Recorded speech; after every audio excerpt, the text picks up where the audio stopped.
System में क्या आता है आपका ब्रेन, सोचने समझने की शक्ति, कंट्रोल एंड कोऑर्डिनेशन, जो आपका एक चैप्टर भी है कंट्रोल एंड कोऑर्डिनेशन।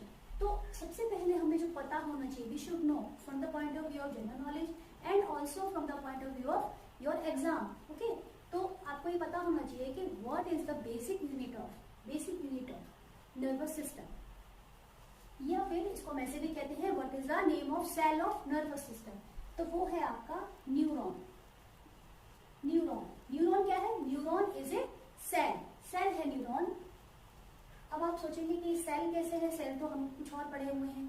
तो हम जैसे जैसे अपने लेक्चर्स फॉरवर्ड करेंगे, सेल जो है वो अलग अलग शेप एंड साइज और फंक्शंस की भी होती है, ठीक है। तो जो सिस्टम्स हैं उनकी एक अपनी स्पेशल टाइप की सेल भी होती है। तो जो न्यूरो सिस्टम है उसकी अपनी एक स्पेशल टाइप की सेल है, अपनी उस स्पेशल टाइप की सेल का नाम है न्यूरॉन। तो ये आपको याद रखना है कि पूरा नर्वस सिस्टम जो बना हुआ है वो किससे बना हुआ है? इसी न्यूरॉन से बना हुआ है। साथ ही साथ इसके साथ कुछ हेल्प करने के लिए, सपोर्ट करने के लिए होते हैं, वो क्या है? ग्लियल सेल्स, जिनको हम क्या बोल देते हैं? न्यूरोग्लिया भी कहते हैं, न्यूरोग्लियल सेल्स। अब ये क्या है? ये जस्ट सपोर्ट करते हैं न्यूरॉन को, बट मेनली आपका नर्वस सिस्टम किससे बना हुआ है? इन्हीं न्यूरॉन से ही बना हुआ है। तो ये तो मैंने आपको बताया है न्यूरॉन क्या है, बेसिक यूनिट है। जैसे बेसिक यूनिट ऑफ लाइफ क्या है? सेल है। तो नर्वस सिस्टम की जो सेल है उसका नाम क्या है? उसका नाम है न्यूरॉन्स, ठीक है, of NS. Basic unit of NS हो गया न्यूरॉन। तो है हमारी बॉडी में वो टू पार्ट्स में डिवाइडेड है। टू पार्ट्स में डिवाइडेड है। वो कौन से दो पार्ट्स हैं? एक है आपका सेंट्रल नर्वस सिस्टम, क्या नाम है उसका? सेंट्रल नर्वस सिस्टम, ओके, जिसको हम आगे शॉर्टकट में क्या बोलेंगे? CNS, C for central, N for nervous, S for system. And जो दूसरा वाला है उसको बोलते हैं पेरिफेरल नर्वस सिस्टम। इसका शॉर्टकट नेम क्या हो जाएगा? Yes, PNS, okay. तो हमारा जो नर्वस सिस्टम है वो बेसिकली मेनली टू पार्ट्स में डिवाइडेड है, central nervous system and peripheral nervous system. अब इसको समझें कैसे? तो सेंटर मतलब बॉडी का सेंटर। ये मैं यहाँ खड़ी हुई हूँ, अगर आपसे कहे कि सेंटर लेना है वर्टिकली पोजीशन में, अगर हमें अपनी बॉडी का सेंटर लेना तो दिस वन, ठीक है। तो this central nervous system lies along mid dorsal axis. Dorsal मतलब, डोर्सल मीनिंग ये हमारा फ्रंट है, ये पोस्टीरियर है, और जो बैक है दैट इज डोर्सल। मिड तो पीछे से जो सेंटर पोजीशन है। अगर मैं यहाँ पे एक डायग्राम बनाती हूँ, डायग्राम तो आपको कार्टून जैसा ही लगेगा, बट इसमें हमारा ब्रेन है, ठीक है। तो ये सेंटर लाइन होगी, इस सेंटर लाइन में ये बॉडी है। आपको पता है पीछे बैक में हमारा क्या है? वर्टिब्री है, राइट। तो ब्रेन और सेंट्रल बॉडी का जो सेंटर है, इस लाइन पर लाई करने वाले सिस्टम को बोलते हैं सेंट्रल नर्वस सिस्टम। इसमें क्या क्या आएगा? सेंट्रल नर्वस सिस्टम के क्या क्या पार्ट रहेंगे? अब क्योंकि मैंने बोला है बॉडी के सेंटर लाइन पे ये लाई करेगा, तो इसके पार्ट्स होंगे, क्या क्या रहेंगे इसके parts? Brain and spinal cord, ठीक है। ये दो पार्ट होते हैं सेंट्रल नर्वस सिस्टम की। पेरिफेरल नर्वस सिस्टम की बात अगर हम करें तो पेरिफ्री मतलब सरफेस। तो ये जो बॉडी का सेंटर पार्ट है, इसको छोड़कर जो हमारी बॉडी के बाकी पार्ट्स में जो नर्व्स रन कर रहे हैं, राइट, इसको छोड़कर, ये ब्रेन को छोड़कर, ये ब्रेन है और ये बीच में क्या है? ये स्पाइनल कॉर्ड, ठीक है।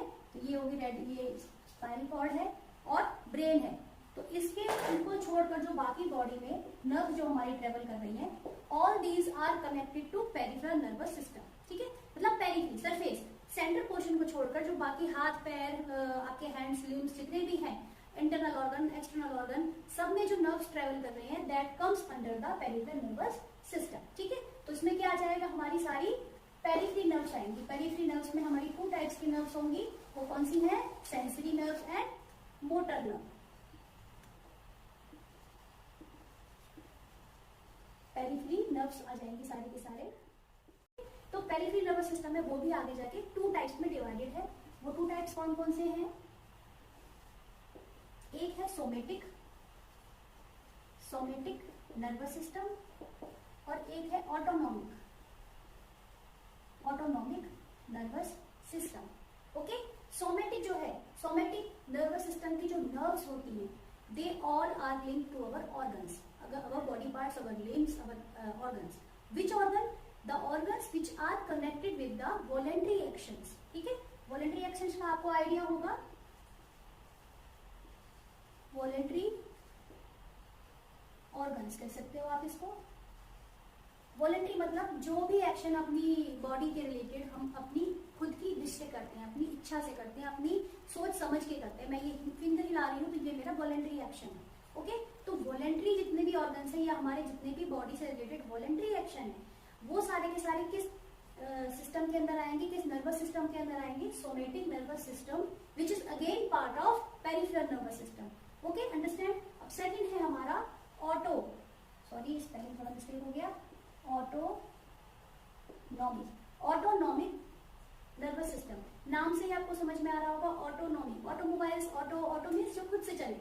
तो हमारी बॉडी के वो सारे ऑर्गन्स जो हमारे कंट्रोल में नहीं है, दे आर इनवॉलेंट्री, वो अपने आप ही अपने आप को अपने को इंस्ट्रक्शन देके खुद ही अपना रन करते हैं। तो कुछ बॉडी पार्ट्स कौन से हमारे ऐसे कौन से इंटरनल ऑर्गन्स हैं, आपको पता होगा, जैसे हार्ट अपने आप काम करता है, हम नहीं चाह सकते उसको हम स्टॉप करना चाहें तो स्टॉप हो।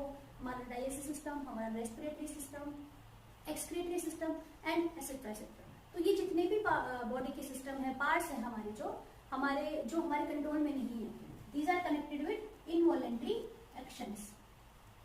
Involuntary actions, all the organs which are connected with involuntary action, they contain autonomic nervous system, they comes under autonomic nervous system. Autonomic nervous system again part of peripheral nervous system. ठीक है, आपको ये चीज यहाँ तक समझ में आई? Nervous system divided into two parts, और central and periphery.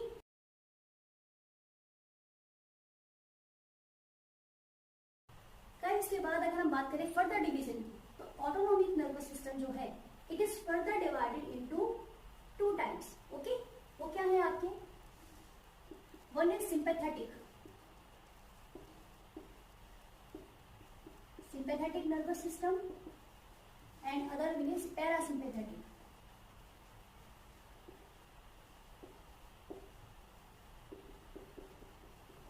Parasympathetic nervous system आपके कोर्स में भी होगा, आपके सिलेबस में भी होगा, और आपके एग्जाम के पॉइंट ऑफ व्यू से भी इंपॉर्टेंट है। तो ये क्या है आपके? Sympathetic nervous system, parasympathetic nervous system. अब इसमें क्या होता है, सिंपैथेटिक नर्वस सिस्टम को हम, उसका एक अदर नेम है, वो क्या है? वो है, इसको हम fight and flight, fight and flight system भी हम इसको कह सकते हैं।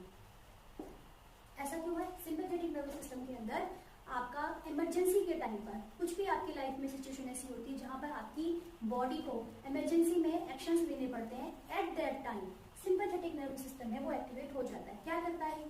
ये आपके एनर्जी लेवल को इंक्रीज करता है, एनर्जी लेवल को ये इंक्रीज कर देगा, हार्ट बीट के रेट को ये इंक्रीज करेगा।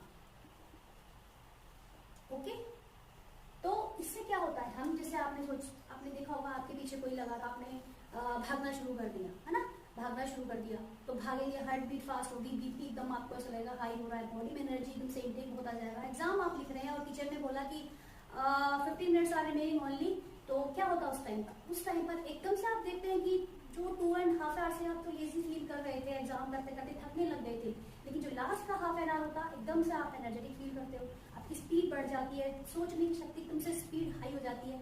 उस मूवमेंट में आपकी बॉडी का, आपके ब्रेन का, आपकी बॉडी का जो सिस्टम अलार्म हुआ, एक्टिव हुआ, वो कौन सा हुआ? वो हो जाता है sympathetic nervous system. Parasympathetic nervous system कब काम करेगा? पैरासिम्पैथेटिक नर्वस सिस्टम काम करता है take rest, digestion and take rest. ठीक है, फॉर एग्जाम्पल कब करेगा? Digest and rest. कब करेगा? आपने खाना खाया, आप सोना चाहते हो, आपको एक अच्छी सी नैप चाहिए, पावर नैप चाहिए, तो उस वक्त जो सिस्टम काम करता है यहाँ पर पैरासिम्पैथेटिक नर्वस सिस्टम। तो आपका ये छोटा सा एक मैंने रोड मैप बताया है आपको नर्वस सिस्टम के लिए। आज ही हमारा नर्वस सिस्टम का पहला लेक्चर है। आज के लिए इतना ही, आगे फिर मिलते हैं और अपनी सफारी में आगे